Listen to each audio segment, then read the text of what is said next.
Hey guys, Church at Game 6 here. Post-game analysis for the Panthers playing against the Boston Bruins. Lost to the Bruins 4-3 in overtime. First OT loss of the year. Not an overtime loss, just a loss in the actual overtime session. David Pastrnak for the winner. Let's go and talk about the highlights of this game first. We start out 2 minutes left in the first period. Really thought, by the way, Luongo was playing, that we would get out of this period only tied, being dominated in shots, and it just didn't go that way. Tim Shaw on a great feed from Krejci. Nothing Luongo could have done. Defense was not. They were just sitting there, not even moving. Shaw comes in right into the middle, and Krejci finds him perfectly with the dish. And then we get into the second period. About 10 minutes in, halfway through, Jaromir Jagr gets on the board on a great feed by Ekblad.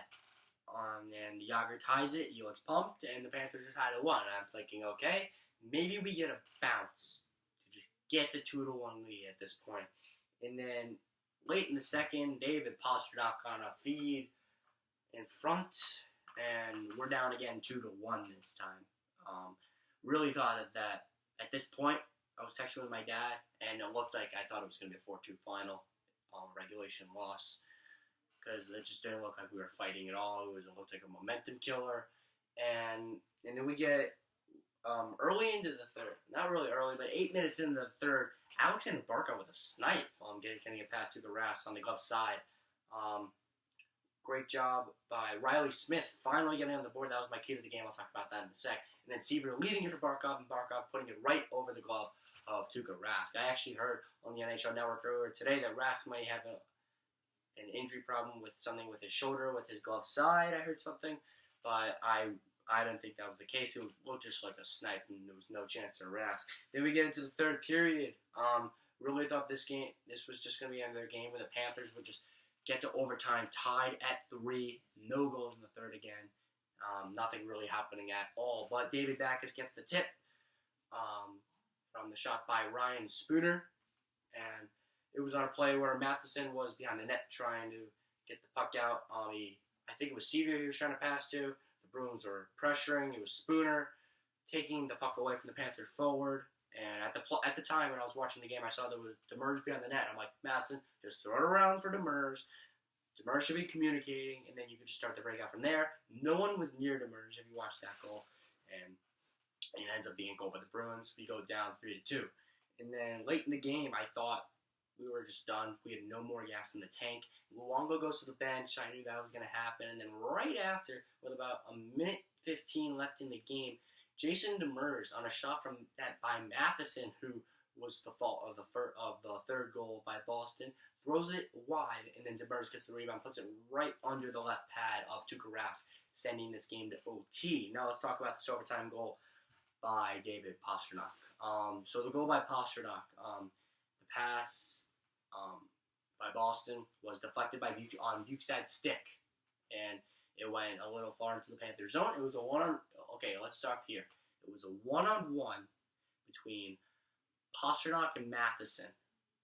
Now here with this play, I just thought, like, if I'm a defenseman and I'm in a one-on-one, I realize that. I see no one else is around me. It's 3-on-3 overtime, and I'm at a one-on-one with someone like Pastrnak, who's a righty.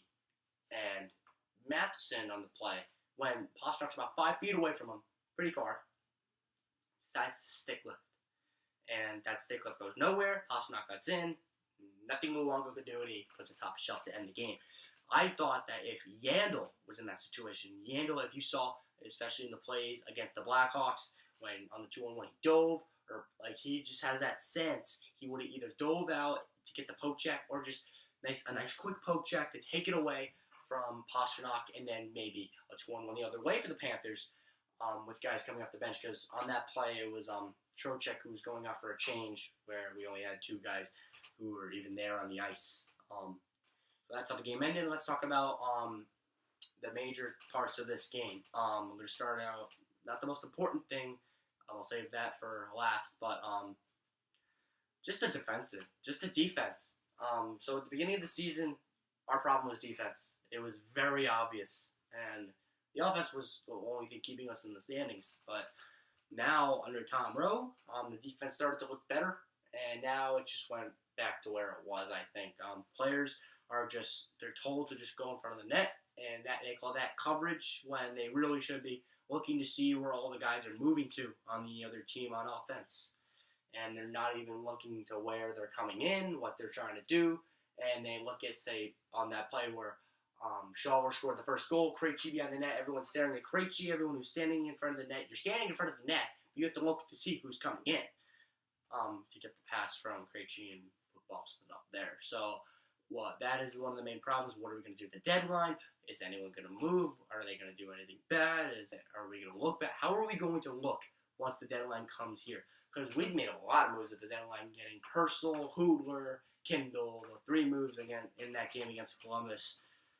But now, where we lost the game in overtime, but now, what are the Panthers going to do with their team? Are they going to upgrade their defense?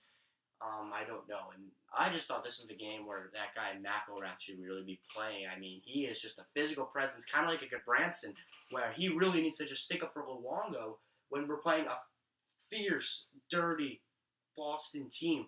Boston is just like kind of exactly the player that Wayne Simmons is. Just a jerk, just getting in front of the net and, I mean, just trying to piss everyone off. That is what Boston teams do if you just watch them in every sport, I think.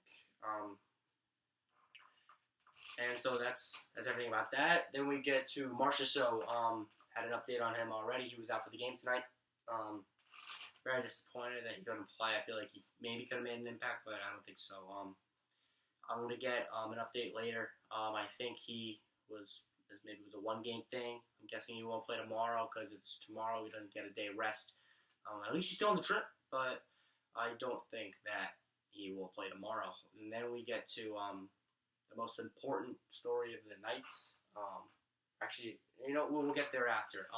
Riley Smith, I told you guys, one of my keys to the game was Riley Smith finally coming out of his slump.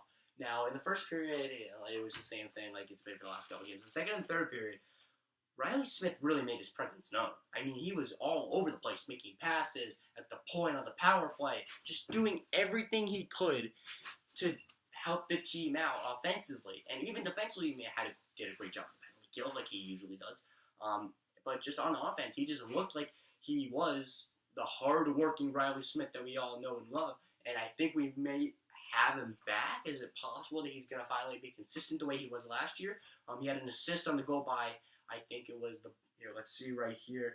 It was on the Barkov goal. He dished it to Barkov. Sevier left it, not touch, and then Barkov snipes it. Maybe Riley Smith is back. If Riley Smith can come back, maybe that'll motivate guys like Jokinen to come back. Trocheck to finally score. He hasn't scored in 14 regulation games. It's tough with all these core players not producing. Now, let's get to the top story. Speaking of injuries, Keith Yandle leaves after, I think, 6 minutes played in the first period. Just another tough injury. Like, this is even maybe one of the worst ones besides Huberdeau. I mean, Yandle is our best puck-moving defenseman right now. He is the younger version of Brian Campbell. He is I think is close to leading the Panthers in assists, maybe just behind Barkov. I really don't know. We don't really know anything about this injury. I'll have an update video later. Maybe probably tomorrow, possibly tomorrow morning, but probably not. Just really wish the Panthers could have taken this one against the Boston Bruins, going down 4-3 in overtime. Pastrnak the game-winning goal. Hopefully we can bounce back. My next video will probably be an update video on the injuries to Marchessault and Yandle, updates there. And besides that, we're only waiting on Huberdeau and Petrovic, who are probably going to come around a little bit after New Year's. So that's pretty much it. Hopefully we can pull this one out tomorrow against the 5th game in a row winning Philadelphia Flyers in Philly, which is a tough place to go to right now where they just are unstoppable. Hopefully we can get the win tomorrow. I'll speak before and after that game, and I'll see you guys soon.